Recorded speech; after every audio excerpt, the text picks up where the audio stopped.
And we're back. Okay, so many of you on Twitter have pointed out that with some light styling adjustments, Meatball could resemble a certain elected official, Mr. George Santos. So we thought today, as a special treat, we would get a little insight on all of the hullabaloo that's going on.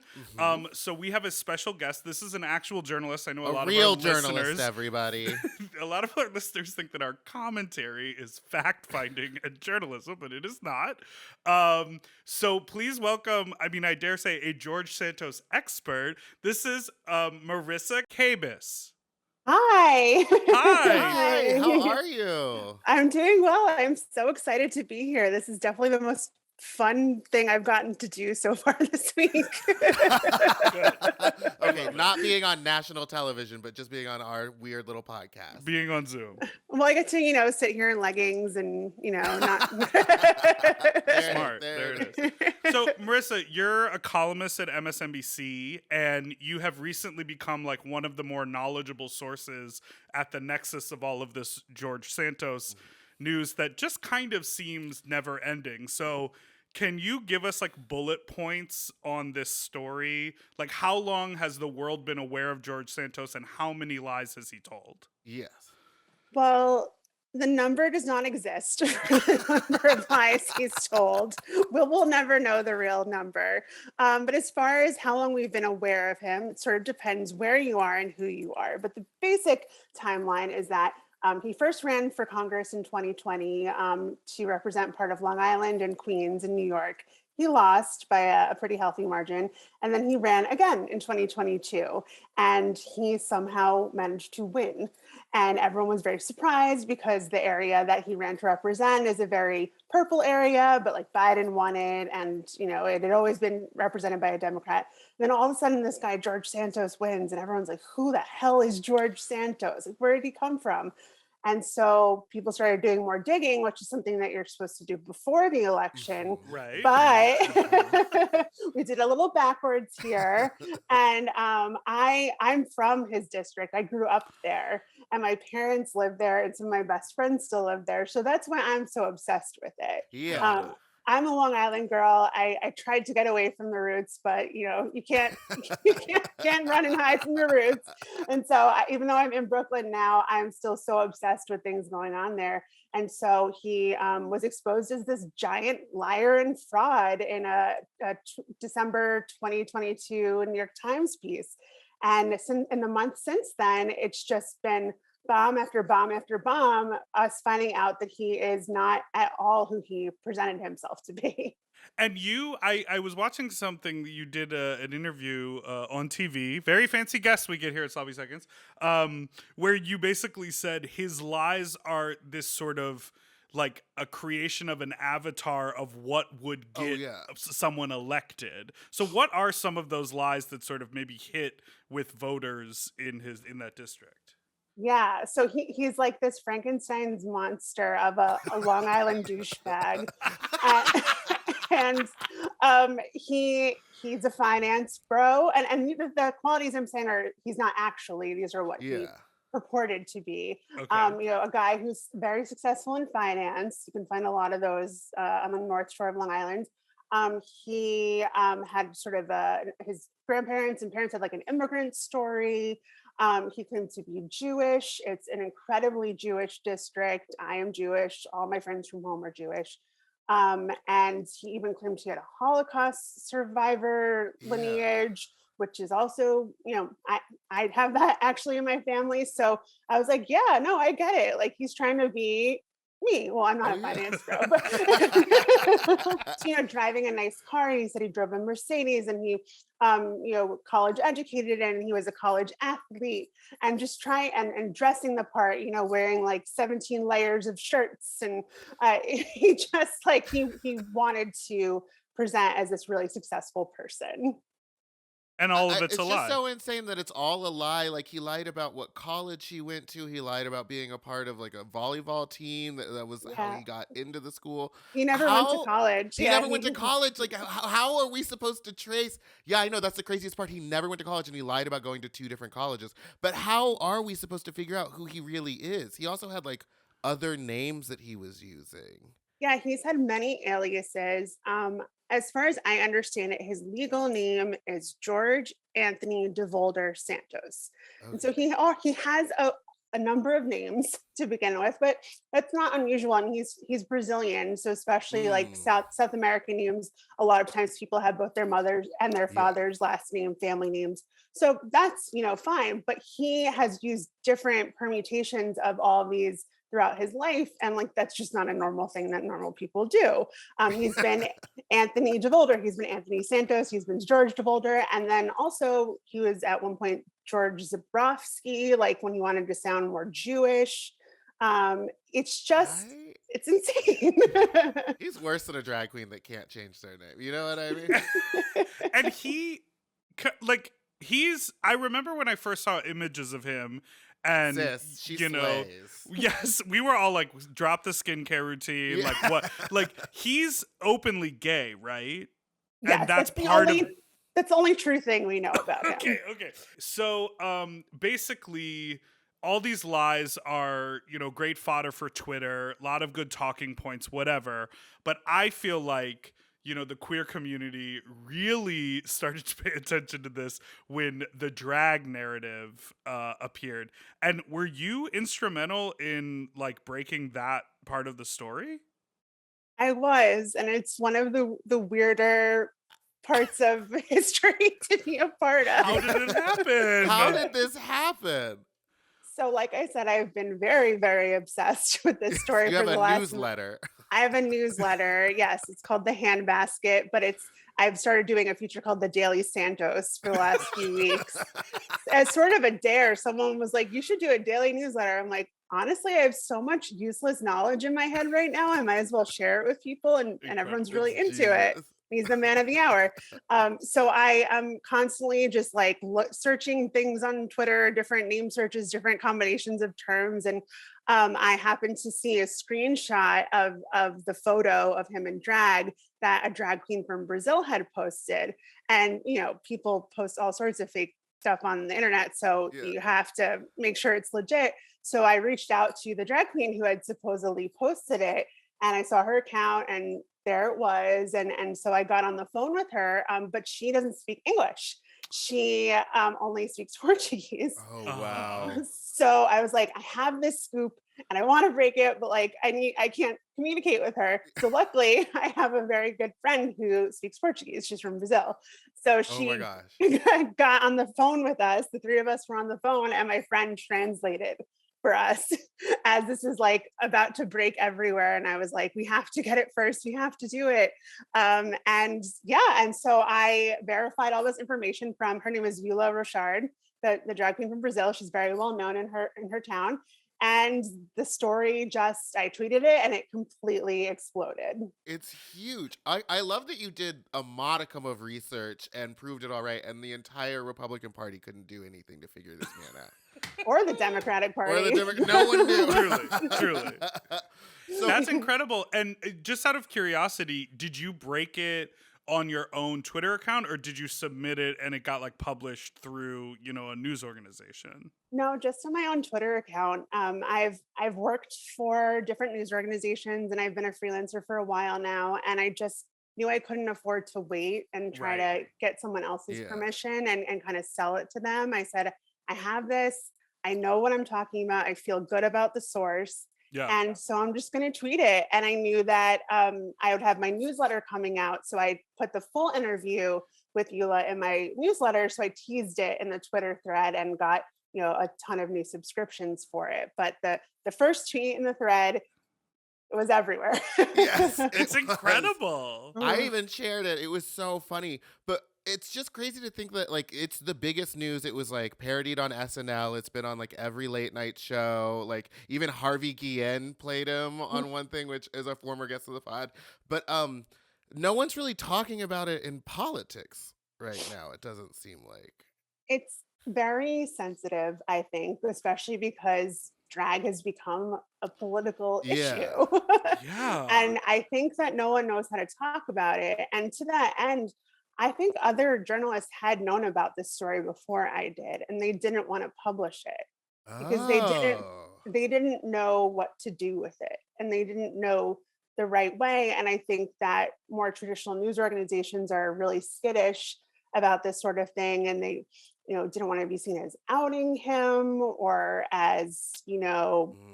casting some sort of judgment about the fact that he did drag. And so that's why I don't if you kind of look at the language I used in my tweet, I was very intentional to make it clear that, like, I don't care if George Santos does drag. He actually looks really happy. It looks like it was a really happy. Yeah.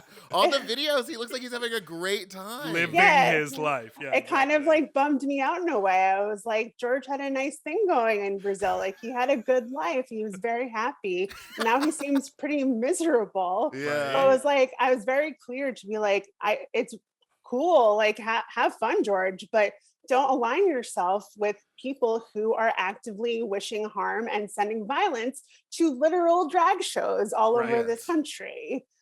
Yeah, and I think that is like the biggest takeaway, because obviously, it's the beautiful rhinestone cherry on top of the sundae of lies, but in addition, it hammers home the point of just, huge hypocrisy, not only in the party, but in like the choice of candidates, that they just sort of push through the machine in order to, push a bigger agenda. Like, it is really interesting. And then also recently, he's quoted as saying the accusations are categorically false. And then, of course, video just emerged of him saying, I wasn't a drag queen. I was just at a festival having a good time. So it's like we can never get a, straight answer out of him. You know what I'm saying? I think it's interesting how that's his sticking point. Like, he will not be identified as a drag queen. He's like, okay, fine, you caught me. I once, at one point as a youth, dressed in drag for a good time, but for some reason saying like I was really into drag or I dressed in drag like often and hung out in the drag community in my hometown, like is a bridge too far for him. And he thinks that's going to save him, which is really sad. It's like youthful indiscretion versus like lifestyle, I guess. Yeah. I think he's trying to separate himself a little bit. And I don't know. It's sad. What I want to see is a drag show with Rudy Giuliani. Remember when he dressed in drag with that clip with Trump? Yeah. Oh my God. And then Miss Katara Ravache. How do you say that? How do you say her drag name? Ravache? I think Ravache. Ravache. Oh yeah, yeah, Ravache. Portuguese. Yeah. Also, people who do drag just once often don't have a full drag name. You know what I mean? That's the other thing.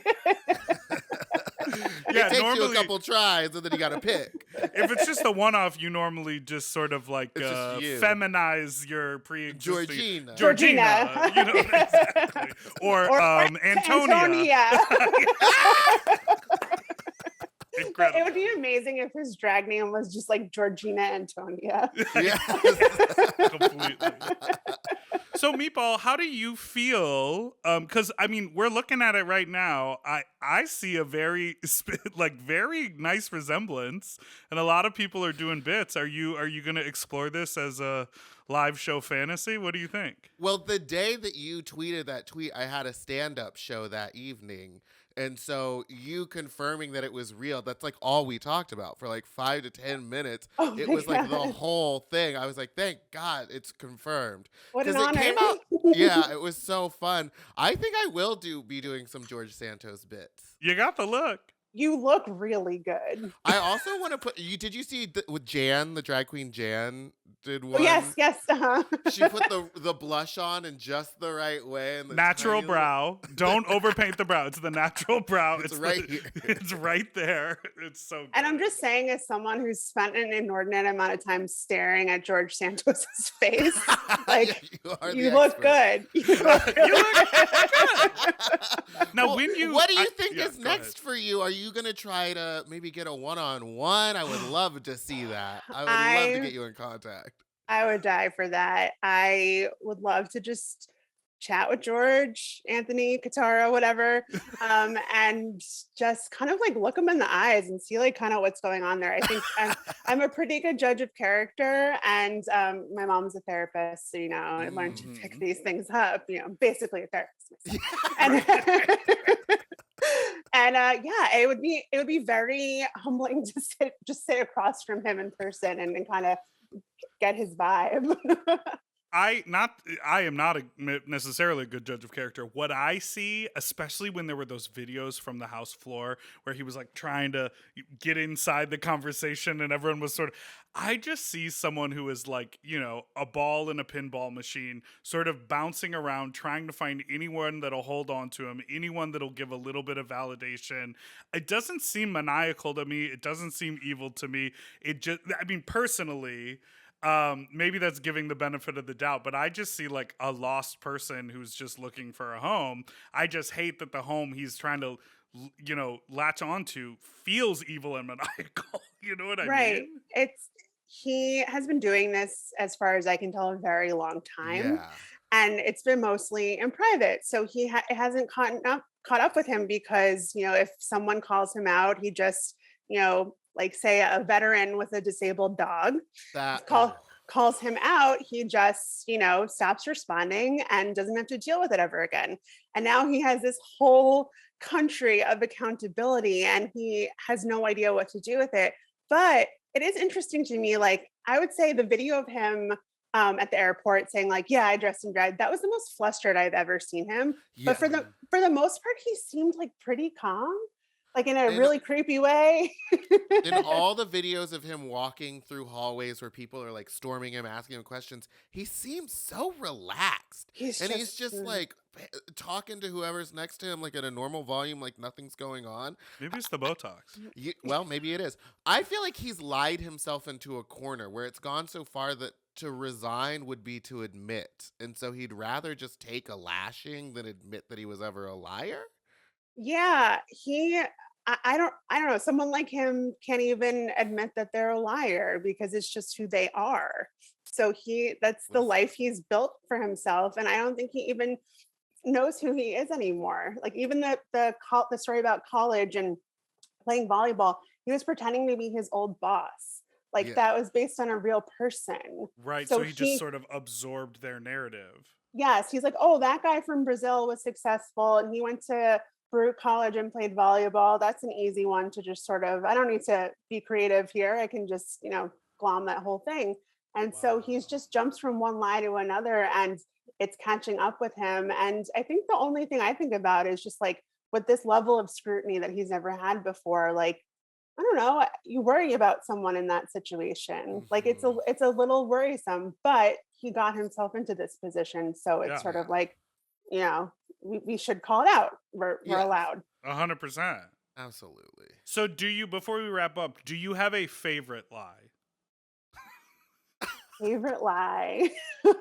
I'm like going through catalog of everything. There was one thing that he said where he was like, well, I'm 6'5" or something. He like said his height and I was like, that's a lie. That's a lie. He's lying about his height. That was my favorite one because it was just right off the cuff. I mean, the initial revelation about the volleyball story was just, it really took things to another level because it was like, what a weird lie. And there's volleyball? There's books you can look through you could call the school and ask. Right, but also just like volleyball seems very random. Right. Well, it is a very gay sport when you think about it. Ding, that's ding. fair. Yeah. But then interestingly enough, the person he was emulating is not a gay man as far as I understand. So it's this weird, people were like, oh yeah, of course. He said he played volleyball, but. And that guy went into hiding, right? He's not talking about anything at all. Yeah, I've been trying so hard to get in touch with him and he is just in a bunker somewhere with his wife. Yeah, so it's like his company, I don't know. George did actually work for him. That's like also one thing we know. But anyway, my favorite lie I will say overall was that he didn't just play volleyball, he needed a double knee replacement. He said he needed a double knee replacement from playing volleyball. Which is probably one of the smarter lies, because if someone were to be like, well, let's do a little press thing where we follow you around, maybe we'll go hit some volleyball around. He's like, I can't do it anymore. I had a double knee replacement. That's true. Someone said like you should just throw a volleyball at him and see what happens. Exactly. I don't believe the double knee because the way he's walking so fast in all those videos, he's hiking it. You know what I mean? Yeah, he's got a good stride. Yeah, he's got all those good muscles from wearing heels for years. Well, Marisa, thank you so much for being on the show with us. Where can people sign up for the newsletter or follow you for their daily Santos? So for the newsletter, you could go to thehandbasket.substack.com, and you can find me on Twitter at Marisa Kabas. It's Marisa Kabas. And I'm constantly dropping tidbits and, like I said, obsessed with it. So follow along.